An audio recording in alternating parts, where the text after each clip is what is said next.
अथ पंचत्रिंशो अध्याय युगलगी। श्री शुक उवाच।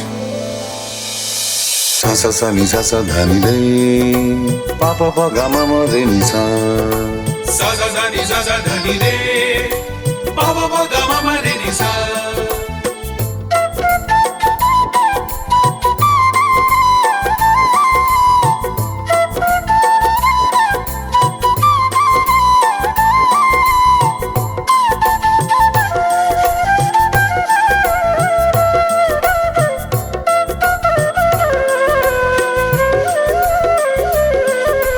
गोप्य कृष्ण वनम जाति अमनुद्रुत चेतसः कृष्ण लीला प्रगायन्त निर्दुःखेन वासुदाम्। श्री सुखदेव जी कहते हैं, परीक्षित, भगवान श्री कृष्ण के गौओं को चराने के लिए प्रतिदिन वन में चले जाने पर उनके साथ गोपियों का चित्त भी चला जाता था। उनका मन श्री कृष्ण का चिंतन करता रहता और वे वाणी से उनकी लीलाओं का गान करती रहती। इस प्रकार वे बड़ी कठिनाई से अपना दिन बिताती। गोपिया उचो वामबाहो कृत्वा महाकल्पोनो वल्गितभ्रुर धरकैतवेन् कोमलाङ्गुली विराश्रित मार्गम् गोप्य हिरयति यत्र मुकुन्दः व्योमयान वनिता सह सिद्धैः विस्मितास्तदो पधारे चलजा काममार्गेण समर्पितचित्ता कश्मलं ध्यायो प्रापस्मृतनिग्रहम्। गोपियां आपस में कहती, अरे सखी, अपने प्रेमी जनों को प्रेम वितरण करने वाले और द्वेष करने वालों तक को मोक्ष दे देने वाले श्याम सुंदर नागर जब अपने बाएं कपोल को बाईं बाहों की ओर लटका देते हैं और अपनी भौहें नचाते हुए बांसुरी को अधरों से लगाते हैं तथा अपनी सुकुमार अंगुलियों को उसके छेदों पर फिराते हुए मधुर तान छेड़ते हैं, उस समय सिद्ध पत्नियां आकाश में अपने पति सिद्ध गणों के साथ में मानो बचड़ कर आ जाती और उन तान को सुनकर अत्यंत ही चकित और विस्मित हो जाती हैं। पहले तो उन्हें अपने पतियों के साथ रहने पर भी चित्त की यह दशा देखकर लज्जा मालूम होती है, परंतु क्षण भर में उसका चित्त काम बाण से बिंद जाता है और वे विवश और अचेत हो जाती हैं। उन्हें इस बात की भी सुधि नहीं रहती कि उनकी नींवी खुल गई है और उनके वश खिसक गए हैं।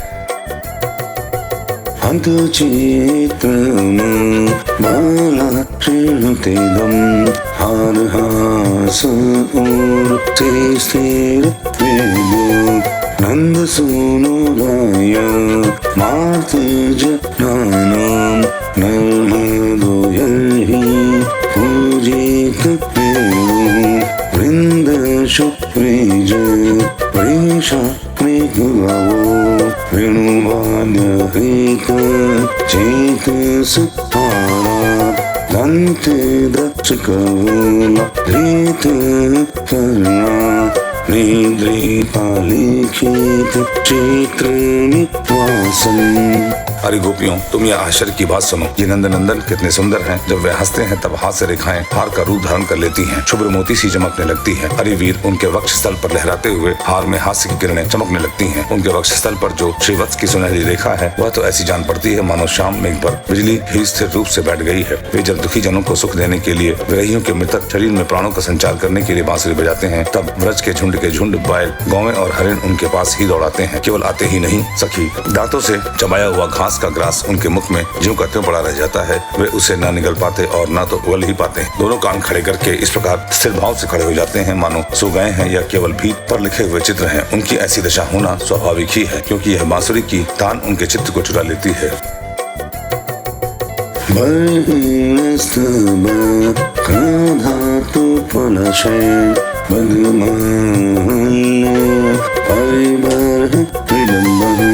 कहीं चेत सबल आलिस गोपै ग्रह समाव्ययति अत्र मुकुन्दः हरि भक्तय चरितो वै तत्पदाम्बुज जोनिल नीतं श्रीहयतिर्व्यय नीवावहु पुण्यं प्रेम विपुत बोल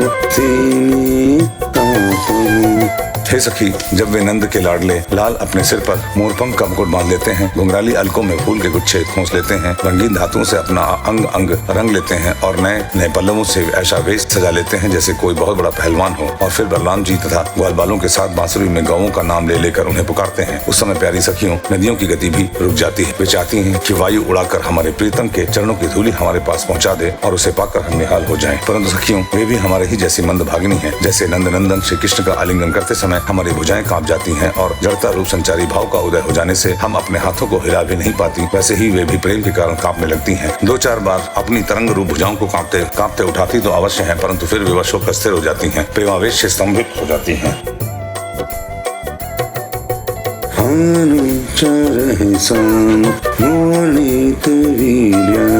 आदि पुरुष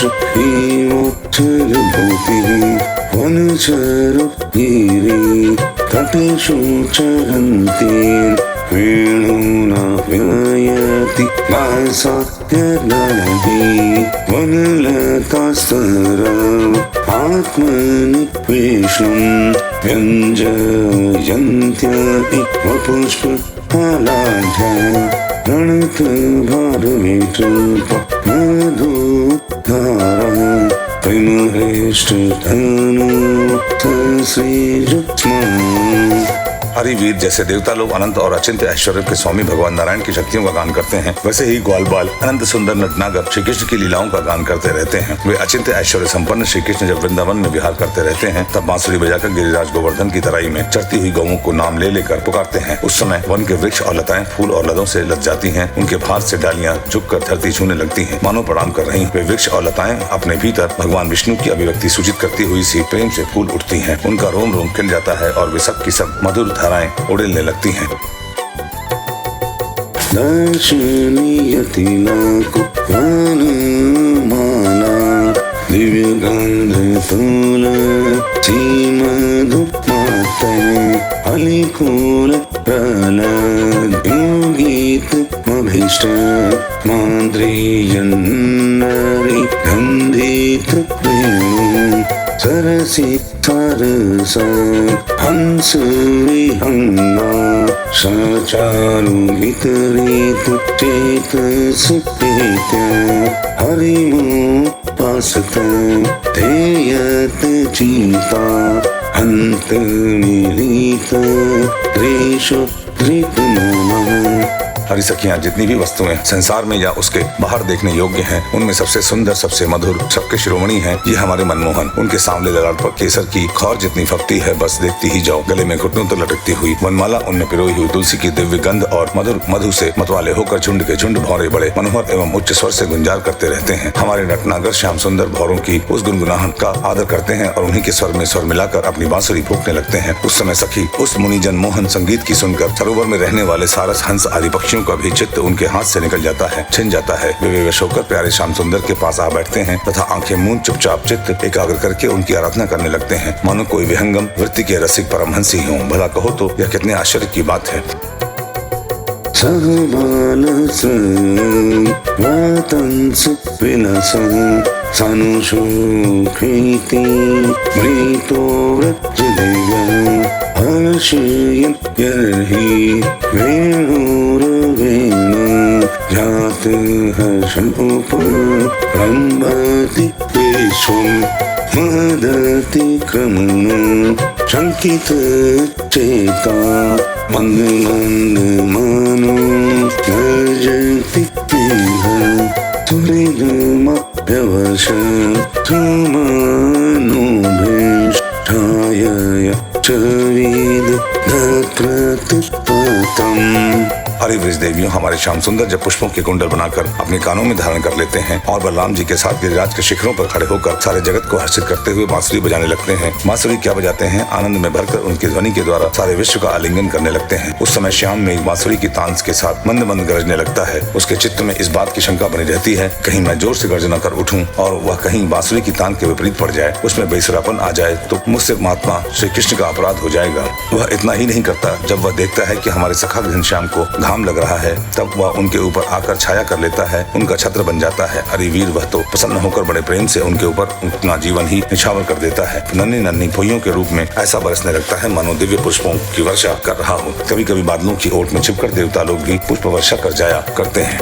विविध गोपचर ऋषि विदधु वेणुवाद्य उरु गानिज शिक्षा तव सुत सती यादाधर बिंबे लत वेणु रनाय स्वर जाति सवन शतदू पधार्य सुरेशा शक्र सर्वपार दृष्टि कुरुवा कवय अनत कंदर चेता कश्मलम जयुरा निश्चितत्वा। सती शिरोमणि यशोदा जी तुम्हारे सुंदर कुंवर ग्वाल बालों के साथ खेल खेलने में बड़े निपुण हैं। रानी जी तुम्हारे लाडले लाल सबके प्यारे तो हैं ही, चतुर भी हैं। देखो उन्होंने बांसुरी बजाना किसी से सीखा नहीं, अपने ही अनेकों प्रकार की राग रगिनियां उन्होंने निकाल ली। जब वे अपने बिंब फल सदृश लाल लाल अधरों पर बांसुरी रखकर ऋषभ निषाद आदि स्वरों की अनेक जातियां बजाने लगते हैं, उस समय वंशी की परम मोहिनी और नई तान सुनकर ब्रह्मा शंकर और इंद्र आदि बड़े बड़े देवता भी जो सर्वज्ञ हैं उन्हें नहीं पहचान पाते। वे उतने मोहित हो जाते हैं कि उनका चित्त तो उनके रोकने पर भी उनके हाथ से निकलकर वंशी ध्वनि में तल्लीन हो ही जाता है। सिर भी झुक जाता है और वे अपनी सुध बुध खोकर उसी में तन्मय हो जाते हैं।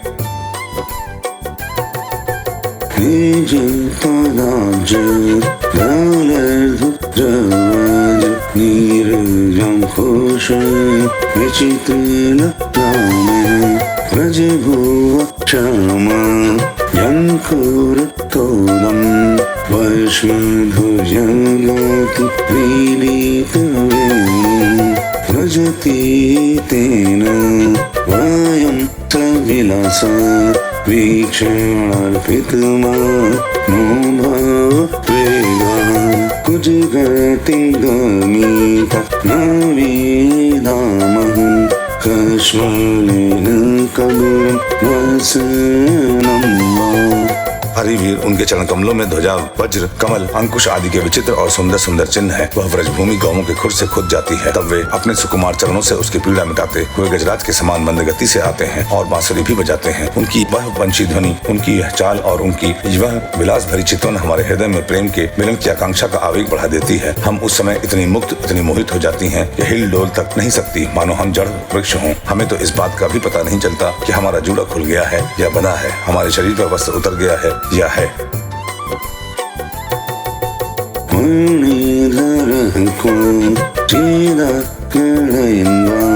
मालयादयिता गन्ध तुलस्या प्रायेणोऽनुचरसि कादांसे प्रक्षिपन् भुज मगायत यत्र पणित वेणुं रावं चितजिता कृष्ण मनवसत कृष्ण प्रेम्यः गुणगणमनो गतिहरिण्यो गोपिका एव विमुख रेहाशा। हरिवीर उनके गले में मणियों की माला बहुत ही भली मालूम होती है। तुलसी की मधुर गंध उन्हें बहुत प्यारी है, इसी से तुलसी की माला को तो वे कभी छोड़ते ही नहीं, सदा धारण किए रहते हैं। जब वे श्याम सुंदर उन मणियों की माला से गौओं की गिनती करते करते किसी प्रेमी सखा के गले में बांध डाल देते हैं और भाव बता बताकर बांसुरी बजाते हुए गाने लगते हैं, उस समय बजती हुई उस बांसुरी के मधुर स्वर से मोहित होकर कृष्णा सार मृगों की पत्नी हरिणियां भी अपना चित्त उनके चरणों पर निछावर कर देती हैं। और जैसे हम गोपियां अपने घर गृहस्थी की आशा अभिलाषा छोड़कर गुणसागर नंद नंदन को घेरे रहती हैं, वैसे ही वे भी उनके पास दौड़ाती हैं और वहीं एक टक देखती हुई खड़ी रह जाती हैं, लौटने का नाम भी नहीं लेती।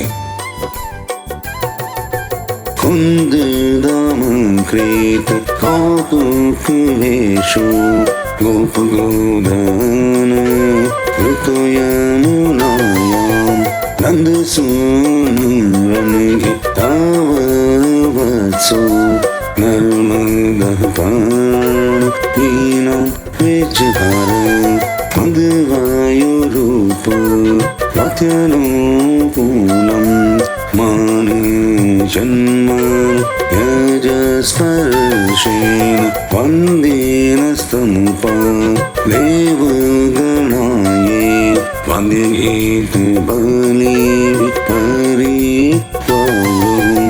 नंदरानी यशोदा जी, वास्तव में तुम बड़ी पुण्यवती हो, तभी तो तुम्हें ऐसे पुत्र मिले हैं। तुम्हारे वे लाडले लाल बड़े प्रेमी हैं, उनका चित्त बड़ा कोमल है। वे प्रेमी सखाओं को तरह तरह से हास परिहास के द्वारा सुख पहुंचाते हैं। कुंदकली का हार पहनकर जब वे अपने को विचित्र वेश में सजा लेते हैं और ग्वाल बाल तथा गौओं के साथ यमुना जी के तट पर खेलने लगते हैं, उस समय मल यज चंदन के समान शीतल और सुगंधित स्पर्श से मंद मंद अनुकूल बहकर वायु तुम्हारे लाल की सेवा करती है और गंधर्व आदि उपदेवता बंदीजनों के समान गा गाकर उन्हें संतुष्ट करते हैं और अनेकों प्रकार की भेंटें देते हुए सब ओर से घेर कर उनकी सेवा करते हैं। वत्सलो व्रज गावां यदघ्रो वन्द्यमान चरणपति प्रेम कृष्ण गोधूम पौर्य वीणान्ते हितवेणुरनु येलित कीर्ति उत्सवक्षमरो ढापे दृशिना मुन्नायत्पुर रजश्चुत्सयति सुग्रीव शेष एष देवकी जठर वरुण राजः। हरि सखी श्याम सुंदर व्रज की गौओं से बड़ा प्रेम करते हैं, इसीलिए तो उन्होंने गोवर्धन धारण किया है। अब वे सब गौओं को लौटाकर आते ही होंगे। देखो ये सायंकाल हो चला है, तब इतनी देर क्यों होती है सखी? रास्ते में बड़े बड़े ब्रह्मा आदि वयोवृद्ध और शंकर आदि ज्ञान वृद्ध उनके चरणों की वंदना जो करने लगते हैं। अब गौओं के पीछे पीछे बांसुरी बजाते हुए वे आते ही होंगे। बाल बाल उनकी कीर्ति का गान कर रहे होंगे। देखो ना यह क्या आ रहे हैं। गौओं के खुरों से उड़ उड़कर बहुत सी धूल वनमाला पर पड़ गई है। वे दिन भर जंगलों में घूमते घूमते थक गए हैं, फिर भी अपनी इस शोभा से हमारी आंखों को कितना सुख कितना आनंद दे रहे हैं। देखो ये यशोदा के कोख से प्रकट हुए सबको आह्लादित करने वाले चंद्रमा हम प्रेमी जनों की भलाई के लिए, हमारी आशा अभिलाषाओं को पूर्ण करने के लिए ही हमारे पास चले आ रहे हैं। माधवी भूमि कालोचन ईशं मानद स्वसु वेदं वनमाली मधुर पांडु वदनु वेदो गंधं मंडयं कनक कुंडल लक्ष्म्या यदुपतिर्वे राधराजविहार यामेन पति प्रिवशदिनान्ते मुदित वक्त उपयाति दुरन्तं मोचयन् व्रजगावं विनितापम्। सखी देखो कैसा सौंदर्य है। मद भरी आंखें कुछ चढ़ी हुई हैं, कुछ कुछ ललाई लिए हुए कैसी भली जान पड़ती हैं। गले में वनमाला लहरा रही है। सोने के कुंडलों की कांति से वे अपने कोमल कपोलों को अलंकृत कर रहे हैं। इसी से मुख पर अध पके बेर के समान कुछ पीलापन जान पड़ता है और रोम रोम से विशेष करके मुख कमल से प्रसन्नता फूट पड़ती है। देखो अब वे अपने सखा ग्वाल बालों का सम्मान करके उन्हें विदा कर रहे हैं। देखो देखो सखी, ब्रज विभूषण श्री कृष्ण गजराज के समान मद भरी चाल से इस संध्या वेला में हमारी ओर आ रहे हैं। अब व्रज में रहने वाली गौओं का, हम लोगों का दिन भर का असह्य विरहताप मिटाने के लिए उदित होने वाले चंद्रमा की भांति ये हमारे प्यारे श्याम सुंदर समीप चले आ रहे हैं। श्री शुकुवाच एवं व्रज स्त्रियो राज कृष्ण लीलन गयति प्रेमिरः सुतचिता समनस्का महोदयः। श्री सुखदेव जी कहते हैं, परीक्षित, बड़भागिनी गोपियों का मन श्री कृष्ण में ही लगा रहता है। वे श्री कृष्ण में हो गई थी। जब भगवान श्री कृष्ण दिन में गौओं को चराने के लिए वन में चले जाते, तब वे उन्हीं का चिंतन करती रहती और अपनी अपनी सखियों के साथ अलग अलग उन्हीं की लीलाओं का गान करके उसी में रम जाती। इस प्रकार उनके दिन बीत जाते।